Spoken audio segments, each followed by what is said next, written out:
চরসবুদ্ধি গ্রাম ঐতিহ্য ও সম্প্রতির প্রতিচ্ছবি। চরসবুদ্ধি একটি শান্তিপূর্ণ ও সমৃদ্ধ গ্রাম। এই গ্রামটি যেমন আয়তনে বড়, তেমনি মানুষের মনের দিক থেকেও উদার ও সহানুভূতিশীল। গ্রামের প্রতিটি স্থান যেন এক একটি ইতিহাসের স্মারক, একটি গভীর সামাজিক ও ধর্মীয় চেতনার প্রতিফলন। কবরস্থান, স্মৃতির নিঃশব্দ প্রহরী। চরসবুদ্ধি গ্রামের কবরস্থানটি গ্রামটির মতোই বড়।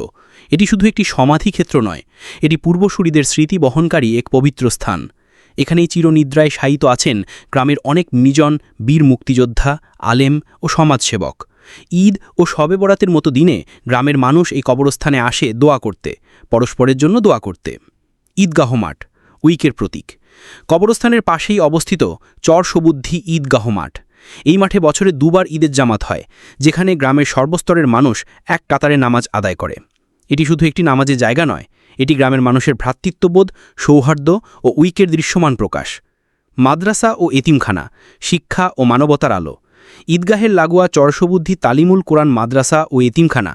এখানে গ্রামের এবং আশপাশের এলাকার বহু শিশু কোরআন শিক্ষার পাশাপাশি সাধারণ শিক্ষাও গ্রহণ করে।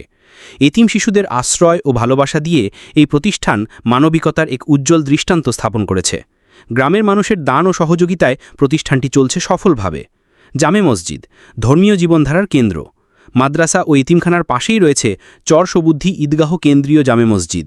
প্রতিদিন 5 ওয়াক্ত নামাজে মুসল্লিদের ভিড়ে মুখর থাকে এই মসজিদ।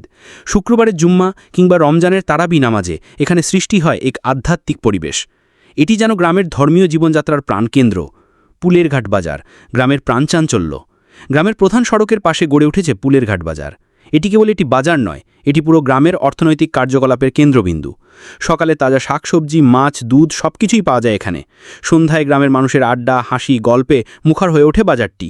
কৃষক, দোকানি, হাঁটুরে সবাই মিলে এখানে তৈরি হয় এক প্রাণবন্ত পরিবেশ।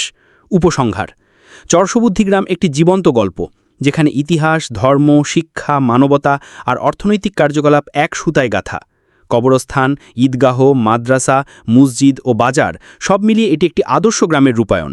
এই গ্রাম শুধু একটি ভৌগোলিক অবস্থান নয়, এটি একটি সংস্কৃতি, একটি অনুভব।